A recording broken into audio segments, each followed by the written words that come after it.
Coming up, I'll help you manage your queues so you don't get stuck behind the 8-ball. Insufficient funds. Plus, battle casting. No, it's not a new form of extreme fishing, and ready for base expansion? We're gonna see. Dev tested, player approved. This is Command School. You're watching Command School. I'm Greg Kasavin.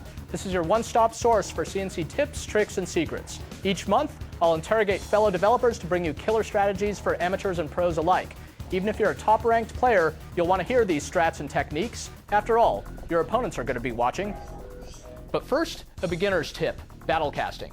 Battle casting your match is the only way to be showcased on Battlecast Primetime. But what is it? If a match is battlecast, anyone who owns the game can watch it at commandandconquer.com by clicking on the Battlecast tab. Browse or search until you find a match to watch, and then click its icon. Here you can see the match stats and download the replay.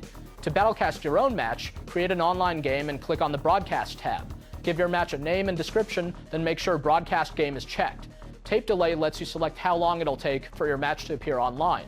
This lets you be sure your opponent isn't watching the battlecast as you square off. All right, now a more advanced tip. The first 2 minutes of your game are the most frantic and the most critical. What you do with these 2 minutes is referred to as your build order, and it dictates your strategy for the rest of the game. First, I'll show you a balanced build order. You'll want a crane so you can build 2 structures at once, but you should never build it first. Each queue will drain 100 credits per second, so if you don't start with a refinery, you'll zero out. First, build a power plant, then a barracks so you can grab any tib spikes on the map. Next, drop a refinery, and then your crane. In your first queue, build a power plant, then a refinery, and in your second queue, another refinery. With 3 refineries placed, build a war factory and start amassing your army. Don't forget about infantry and base defenses. Then build 2 more refineries and a second war factory. At 5 refineries, 2 war factories, and a barracks, you're off to a great start. Send out your forces in strong, balanced waves, always leaving enough to defend your base as well. Slowly build technology structures and upgrades, but remember, it's not a race with a balanced build order. If you don't have the patience for that, you're probably a rusher. A rusher gets vehicles and play fast and harasses the enemy's base before he's built up his defenses. Try this: refinery, power plant, war factory. From here, many players build a second war factory, but that's not smart. Each war factory drains 100 credits per second, and each refinery only brings in 50. That means you'll need 3 more refineries and another power plant before you even think about that second war factory. Now you can place the second war factory and prepare your second wave, probably light tanks. A good rusher never has a huge army. Instead, he has harassment forces all over the map trying to take out the enemy fast. Your enemy's nukes are worthless with that defeated logo spinning away.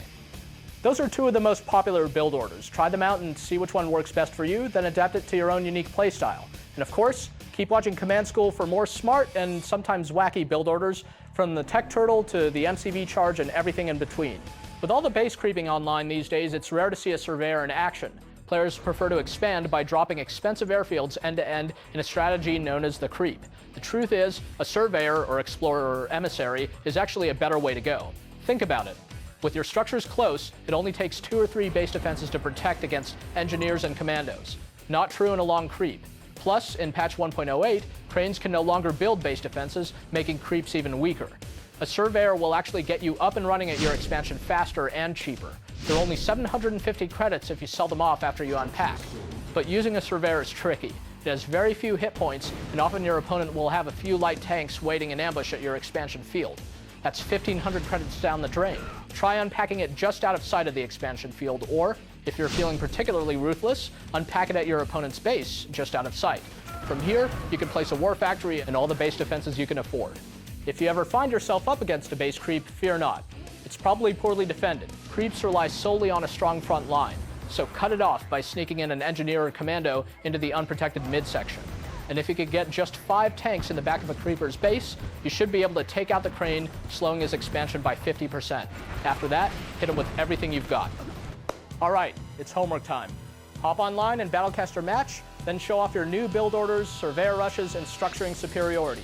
Then tune in next time for more exclusive tips, tricks, and strategies straight from the CNC3 developers themselves. For Command & Conquer TV, I'm Greg Kasavin.